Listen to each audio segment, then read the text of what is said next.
Hello, this is Nalini from in Civil Engineering Department in DBSIT.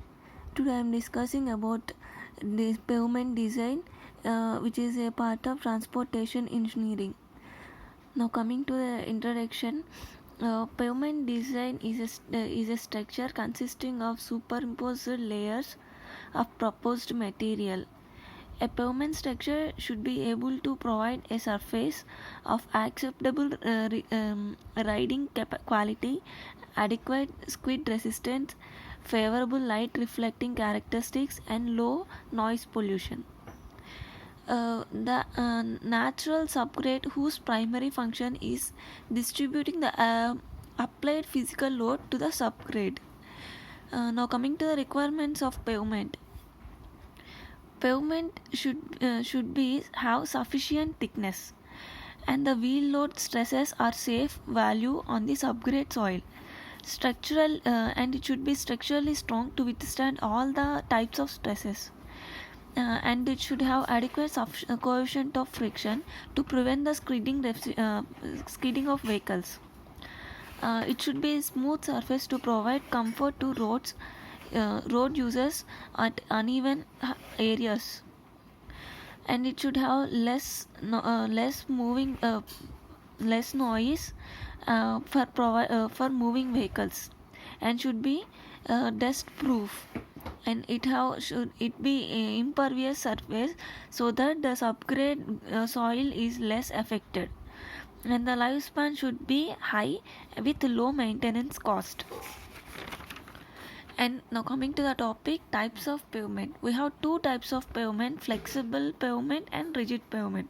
The main difference between the flexible and rigid pavement is it has a compactor subgrade in the rigid pavement, but we do not find that layer in the flexible pavement. Now, what is a flexible pavement? Flexible pavement will transmit wheel load stresses to the lower layers by grain to grain. But whereas coming to the rigid pavement, the flexural strength to transmit the wheel load stresses to a wider area, means it transfers loads at a wider area, not like a grain to grain. Well, now coming to the difference between flexure and rigid pavement. Flexural pavement is a series of layers with highest quality materials, whereas coming to the rigid pavement, it is one layer Portland cement concrete slab or related high flexural strength. Now flexural pavement, it reflects the deformation of a subgrade and subsequently layers on the surface, whereas rigid pavement is able to overload localized failures and areas of inadequate support. In flexural pavement, design is greatly influenced by the subgrade strength, whereas in the rigid pavements, flexural strength of concrete is a major factor for design. Flexure pavement function by the way of load distribution through the compact layers. In the rigid pavement, it distributes the load over a wider area to the subgrade because of its rigidity and high modulus of elasticity.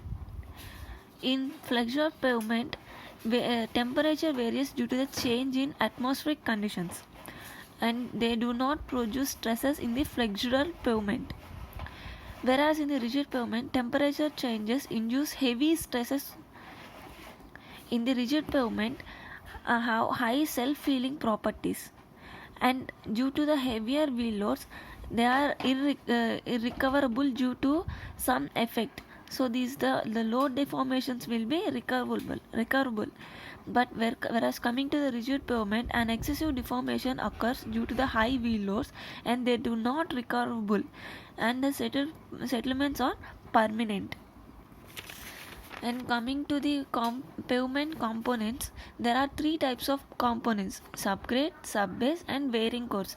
Subgrade is a typically natural soil as well as chosen particles size aggregates, which is compacted to specific wheels levels to relative stresses from the weight of the above courses.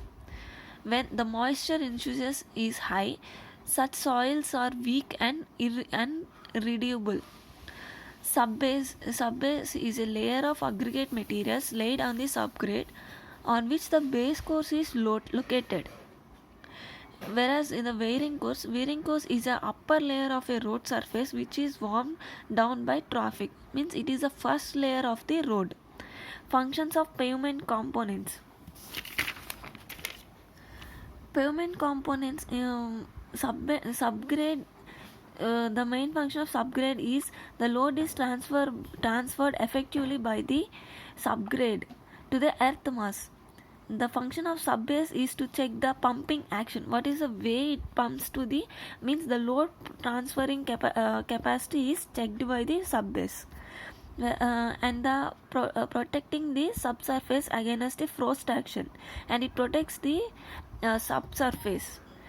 And the function of wearing course is to be waterproof to stop the water penetration to the lower layers. Means we know that water wearing course is the topmost layer, so it is well exposed to the temperature. So when raining is done or any other disturbances or happen, the wearing course should be well known, well performed to not to transfer these water or any other materials to the lower layers of the road. So it is the main function of a wearing course. Now coming to the design factors. Design factors, there are various types of design factors which affects the pavement. One of the main is wheel load. Wheel load on a pavement is an important factor to determine the pavement thickness to be adopted. By providing adequate thickness, the load coming from the wheels does not affect the subgrade soil. The wheel load acts as a particular point on pavement and causes deformation. If the vehicle contains dual wheels on the side of the axial, then convert it into equivalent single wheel load. Due to the wheel load, axial vehicles control the contact pressure within the limits.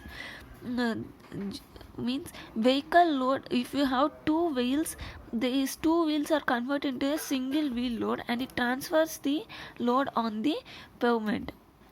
Now next topic is axial load. Axial loads are important part of the vehicle which enables the wheels to rotate while moving. By providing multiple axial, vehicle can carry more load. Next one is contact pressure.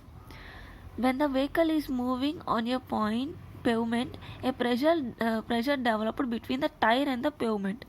If the tire is low pressure, then the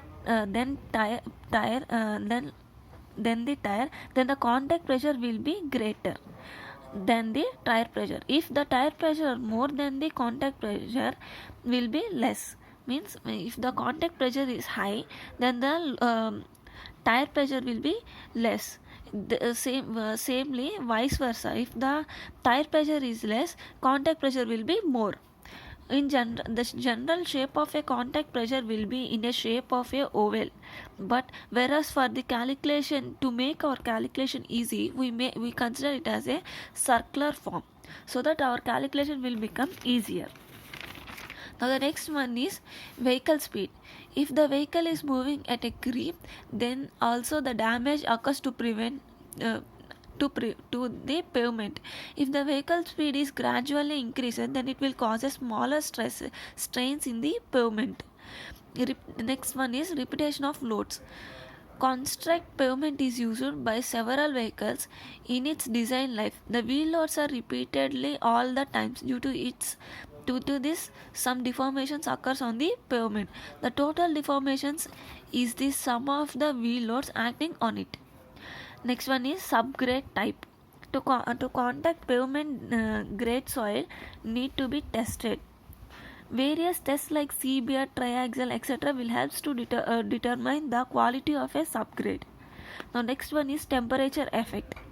Temperature effect on a pavement design is the important environmental factor to be considered in the design of pavement. In case of asphalt rock, temperature affects the resultant modulus of surface courses. In a very hot condition, asphalt layers lose their stiffness. At low temperature, asphalt becomes brittle and cracks are formed. In case of a rigid pavement, temperature stresses are developed. Curling of concrete is also possible due to variations of temperature in top and bottom layers of the pavement. Next one is precipitation. Moisture variation or the precipitation from rain affects the depth of groundwater table. Good drainage facility should be provided for good strength and support. The groundwater table should be at least 1 meter below from the pavement surface, so that the working of a pavement should be effectively happen. Thank you everyone.